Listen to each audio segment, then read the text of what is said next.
highly ranked teams, all kind of thing. How significant a win is that? Definitely significant. I think it's still the beginning of the season and teams are trying to learn things. So I think our team learned a lot about ourselves. We went out there and we had some people in foul trouble. Kalina goes down with injury, and people had to step up. And I took the initiative, and then also some of my teammates followed as well. Yeah, I'd say you took the initiative. You had 20 points, 8 rebounds, 6 assists. Chiney, as far as, you know, we talk college football here as well and how meaningful each game is. Now, you guys are the two of the top teams in the country. You play, Connecticut wins, you guys lose. But what does it mean? I mean, there isn't that college football meaning of this doesn't really hurt you too much, does it? Yeah, I think as a young team, we have 5 really talented freshmen, and they were just getting a taste of what it's like to play a big game.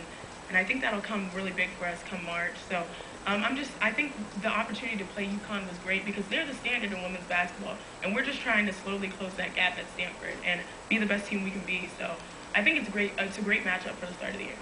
Mike and Mike with the 2 of the women's stars in our studio here, Bria Hartley and Chiney Ogwumike. Bria, we were talking a moment ago during the break, how much pleasure I take whenever you guys beat Notre Dame. I mean, you should have seen Golick when you were both in the Final Four, and Golick has got with the outfits and everything else, trying to walk around here talking trash. So if you can continue doing that, at least for as long as the 2 of us are together, it would be doing me enormous favor.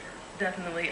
Playing Notre Dame, we had a great rivalry the past few years. I think I played them 12 times in my career, so we definitely enjoyed playing them, and it was great for women's basketball. But I don't think we play them this year scheduled, but hopefully we see them again. Yeah, I don't want to talk about that much. Notre Dame had been somewhat successful against you guys over the last couple of years, so I've been taking some pride in that. They have, and I mean, they're a good team. They had talented players. Did you see her face when I said she didn't like the answer to that? Let's turn back over here to Chiney for a moment if we can. You know, we were also talking during the break about Brittany Griner, who was overwhelming, both literally and figuratively, the biggest star in your sport. Now, you're you and I just said hello to each other. You're about 3 inches taller than I am. But can you give a sense of what it was like playing against her? She is a very, very talented player, and her defense is what is her bread and butter.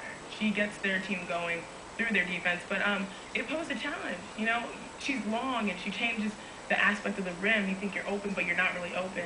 So being able to experience her as a college player has really helped develop the game. I think every player is a better player by experiencing Brittany Griner or other top players like that. You know, Bria was saying to us during the break that you would go to the basket thinking you want a wide open layup, and then trouble would begin. Yeah, she was just so long, and it was kind of, you couldn't really, you always just lose the dimensions of what she really is. So you go out there, you think you have a layup, and she come in and block it. But Gino yell at you then? Yes, he definitely did, and you gotta kick it out, especially when you have great 3-point shooters out there like Kalina. Does Gino yell at you all the time?